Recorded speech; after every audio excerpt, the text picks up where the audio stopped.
I've been watching you.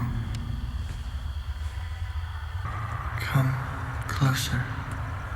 Closer. 28 days. 6 hours. 42 minutes. 12 seconds. That is when the world will end. Why? What up, you guys? I'm Kent E.S. Larwill, and I'm a writer YouTuber who talks about everything from philosophy, politics, storytelling, and more. The easiest way to support what I do is to subscribe to this channel and like this video. It's free and takes a second to do.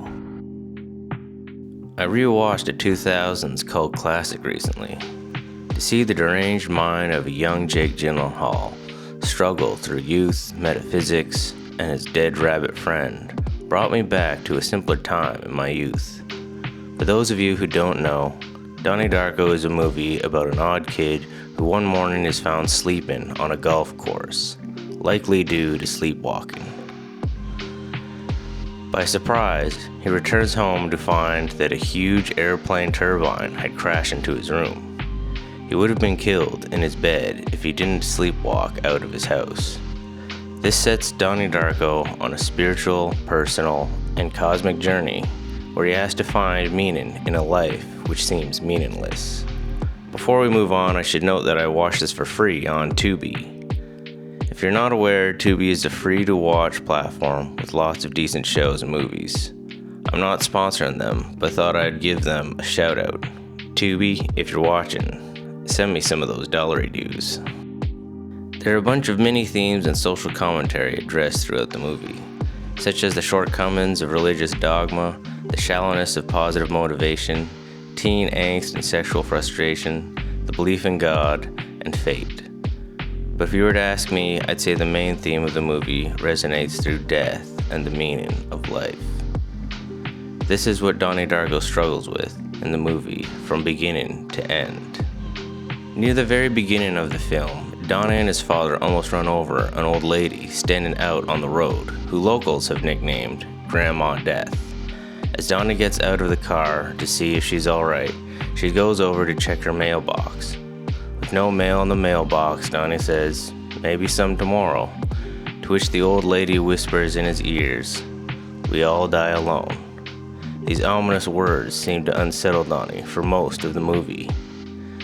We see Grandma Death constantly going back to her mailbox again and again, but never any mail. Later on, when Donnie returns back to the old lady's house, he struggles to find her, but for some reason before he leaves, he turns to Grandma Death's mailbox and checks it. Sure enough, no mail, but that's when he spots the old coot standing over, looking at him, almost as if Donnie opened the mailbox, brought her forth. By the end of the movie, one of the final things Donnie does is write the old lady a letter. This mini side plot with the mailbox gives a great insight into the main themes of the movie. At first glance, we can see this as a regular sad old lady who has no family or friends, likely because they're all dead. Yet she still waddles her way to the mailbox, many times risking getting run over, just so she can find out that she has no mail. This alone would be a funny small slice of life moment, but the whole tone changes when Donnie checks the mailbox himself, almost as if he has the same inclination to check a box despite him knowing it's likely going to be empty. He's almost compelled to do it. This is the whole allegory for life itself. The youthful will focus so much on life being about receiving mail, and partially this is because in early life you receive so much. You receive school, receive growth as you grow up, receive new experiences, but as you get older these changes fade, and as you get to Grandma Death's age, this change is less and less exciting. You've been receiving a life of change, but nothing really changes anymore. So what do? The only thing you can do is keep checking the mailbox, even if you know no mail is coming. It's only when you get to that point do you realize life isn't receiving mail, it's checking the mailbox and accepting what is or isn't there. By the end of the movie, Donnie starts to come around to this way of thinking. but it goes a level deeper than this. We first find Grandma Death living alone, looking in her mailbox for connection. When she whispers in Donnie's ears, we all die alone.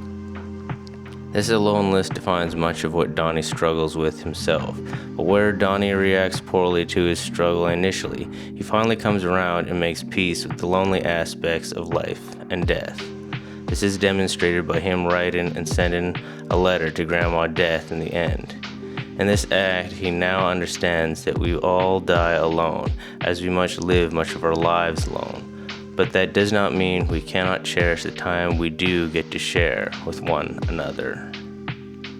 And if you like that video, then you can check out my book where I talk about that and many other issues that might help you. It's got a title so edgy, I'm not even sure if I can say it on YouTube. So check it out in the description. And as always, if you want, you can like, subscribe, and all that other fun stuff. More videos coming, of course.